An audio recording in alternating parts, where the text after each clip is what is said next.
We turn now to a deeply personal story of race in America. 100 years ago, two black brothers from New Orleans were separated by the harsh reality of the Jim Crow laws. One lived as a black man in Louisiana. The other, with lighter skin, moved to Chicago, passing as white. Journalist Susan Saulny uncovered this story by tracing her own ancestry, and she joins Michel Martin to discuss the legacy of this long-buried family secret. Thanks, Christiane. Susan Saulny, thank you so much for talking with us. Thank you for having me. And I understand that you are joining us from a very meaningful and very beautiful location. Where are you?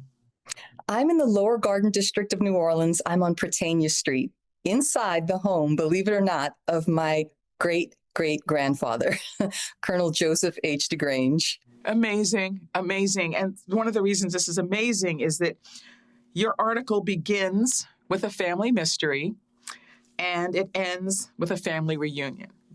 But before we get to that, was right here, was in right this there house. In that house. So let me start with what was the mystery? Well, my grandfather and his brother spent time in an orphanage in New Orleans in the 1910s, and it was a pretty grim existence. They aged out of the orphanage at a time of harsh segregation in the South, and one of the brothers, Edward, who was just a few shades lighter than my grandfather, George, decided to take a chance on a better life in Chicago as a white man, and his skin color allowed him to do that. My grandfather, being just a shade or two darker, didn't make that choice. I don't know if he wanted to or chose not to, but the reality is he stayed in New Orleans and lived as a black man. So what we have from that point are parallel lives of one brother living in New Orleans and having children and grandchildren, and one brother living as white in Chicago and having children and grandchildren. We have a very neat 100-year arc to look at. So that Edward left the family and passed for white in another city, that was the secret. That was the secret that I've known since I was a little girl, and we were taught not to talk about. That's so, I have so many questions.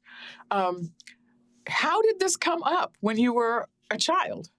Well, my grandfather still loved his brother, and I think he wished him the best in life. And if Edward thought that this was his opportunity to go chase the American dream, George wanted him to do it. George was a protective older brother, and he wanted us to protect Edward by not talking about it, because there was tremendous amount of risk involved. And we're talking about a time when a black man found to be posing as white could face enormous violence, mob violence, perhaps even lynching. He could be accused of race fraud, lose his job, lose his home. So in my grandfather's time, this secret was truly life and death. And he passed that sense on to his children, who knew that their uncle passed, but that they weren't to talk about it. And then my parents' generation passed it on to me and my cousins, of which there are 30. So, yes, George created a really big family. He may not have been rich in possessions, but he was rich in love. Right. We see that both brothers were able to create things from scratch. In Edward's case, there was a smooth trajectory to the middle class, and home ownership and buying a car. And the children went to college. Some went on to law school. Everyone had a nice amount of success and achievement, comfortable lifestyle, summers on Lake Michigan.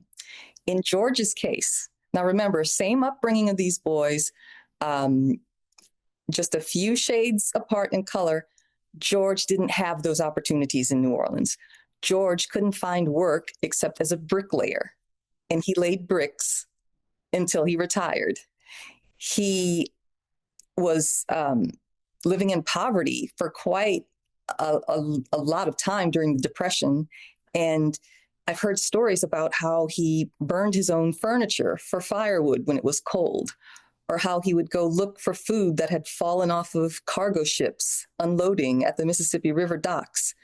And this was a man who had a good amount of intelligence and ambition, but you can see how race plays out across time, across families. And that's what I was hoping this article would show, that we know passing happened as a historical fact, But what was the emotional toll, the psychological toll, and how did the pain morph and mutate over generations? That's what I was hoping my story would show, to add to the conversation, to see the real lived experiences of an actual family going through this, Black and white, North and South. But the immediate spark, as I understand it, was Pope Leo, the first American pope. His family had Creole roots in New Orleans. And how did that make you kind of think differently about your family, or did it? It did. I remember when the American Pope was announced and the amount of excitement I saw in the media all across the country. And then later that night, for it to be confirmed by a local historian here in New Orleans and also the Archdiocese of New Orleans, that in fact, Pope Leo's maternal grandparents lived in the 7th Ward of New Orleans. This is a historic center of Afro-Creole culture, and that they identified as Black and mulatto while here, but then lived as a white family in Chicago. It sort of felt like the quiet part of so many Creole family histories was just said out loud.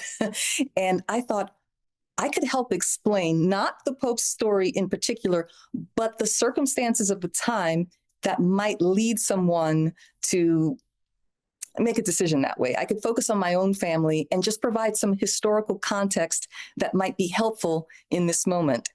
That was one reason. And my mother has never known, she's 85 now, what happened to her Uncle Edward. She didn't know if he died young or lived to an old age, how many children he had, if he had children at all. And I wanted to give her some peace of mind as she enters her final years.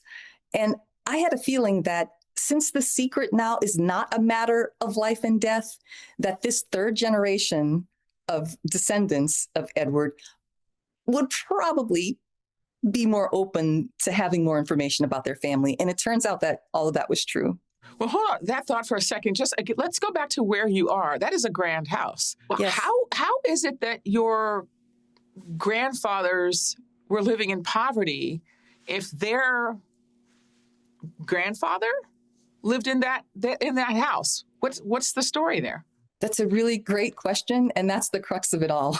So this house was built in the mid-1800s, and the owner, my great-great-grandfather, used enslaved labor to build wealth and was someone who fought for the South in the Civil War, and he had really strong and certain ideas about the separation of the races. His son thought differently, and his son, my great-grandfather Ned, ended up having a very open relationship with a Black woman in the city who lived just a few miles away in Tremé, which is, the historic heart of Creole culture.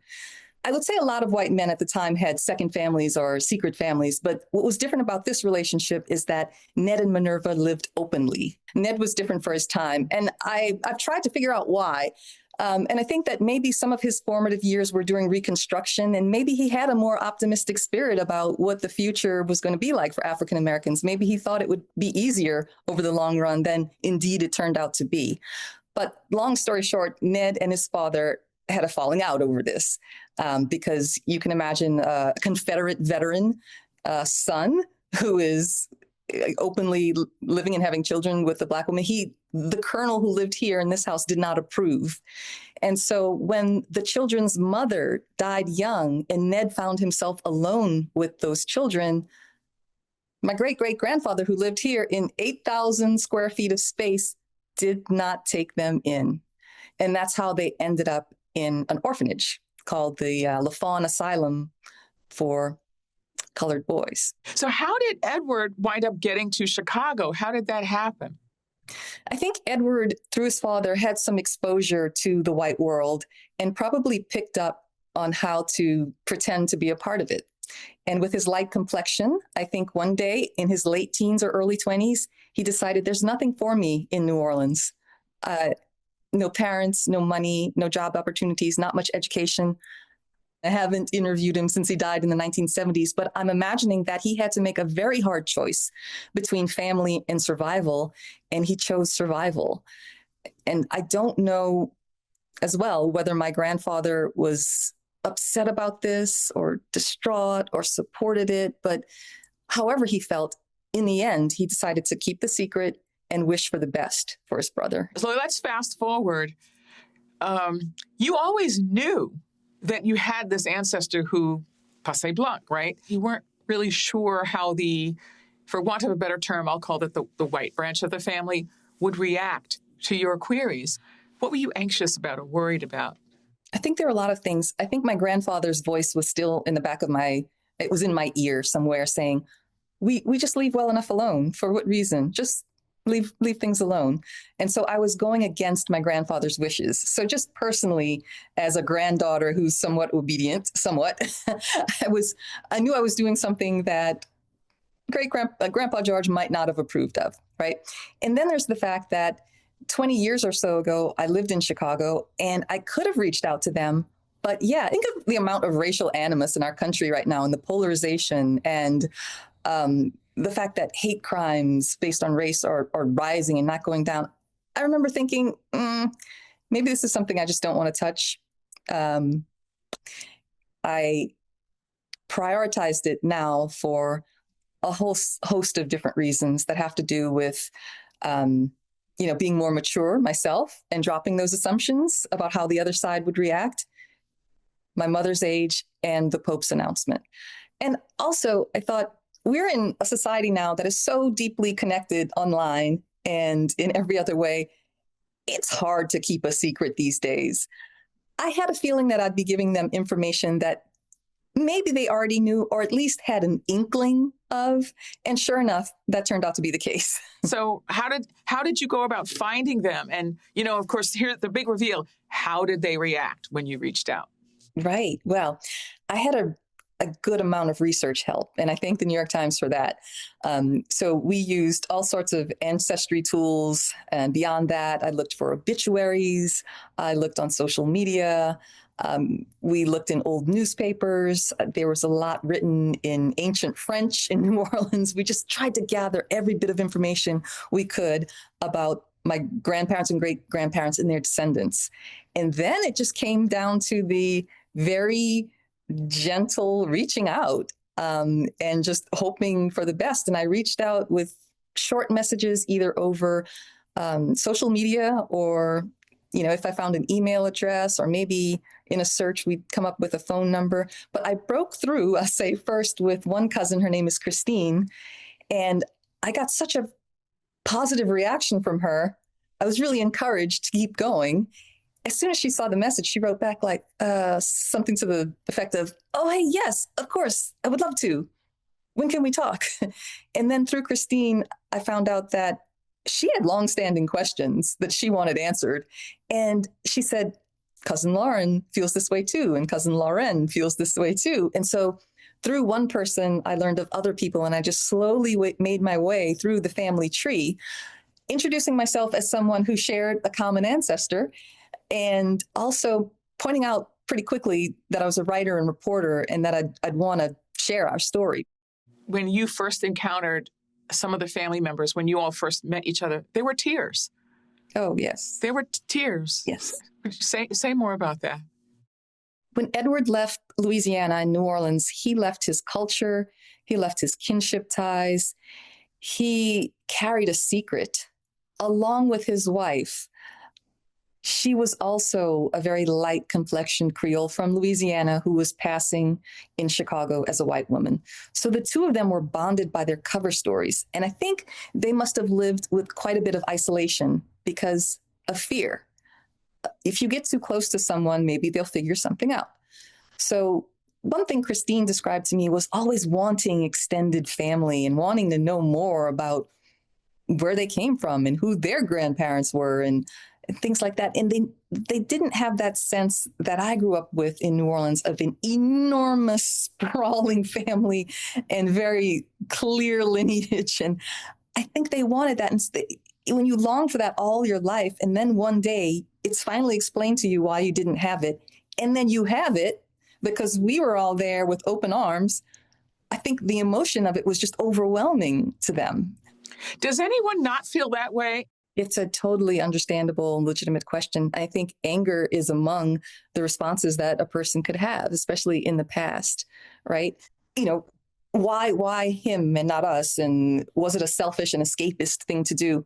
I think when I was a little girl and I first heard the story of the man in the picture who left the family, say I'm like 8, 9, or 10, I thought, what, we weren't good enough for him? Why did he leave? You know, and I may have had these feelings that were anger, but I didn't understand everything then.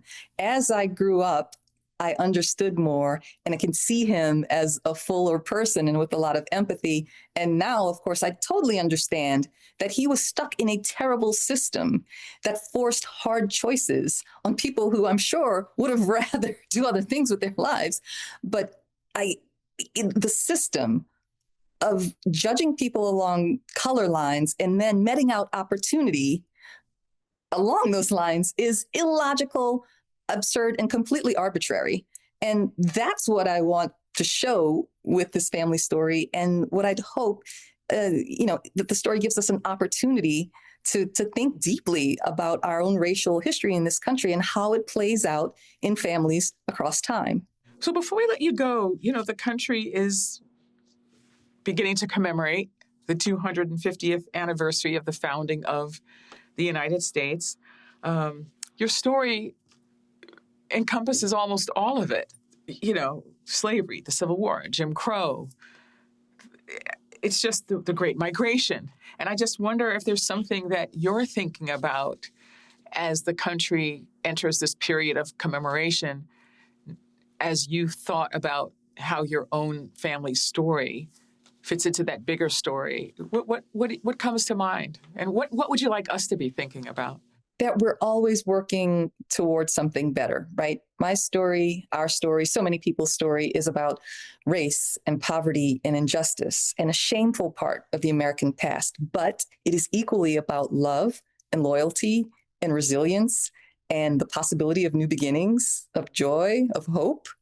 And that latter part is the part I'm trying to focus on. And I think the more empathy we have for people who are not exactly like us, and in our case, it's me being Southern and Black and opening myself up to cousins in Chicago who are Midwestern and white, them doing the same, vice versa, the more we can see other people as extensions of ourselves, the more we will move our country forward out of the polarization and gridlock that we're seeing right now, and especially out of the pits of racial animus that have gripped some of us in the wake of the last several years of many prominent people in this nation trying to pit us against one another and framing things in terms of us versus them. I think this is an opportunity to look at our past and get a deeper understanding of what still needs to be healed in America. Susan Saulny, thank you so much for talking with us. My pleasure, Michelle. Thank you.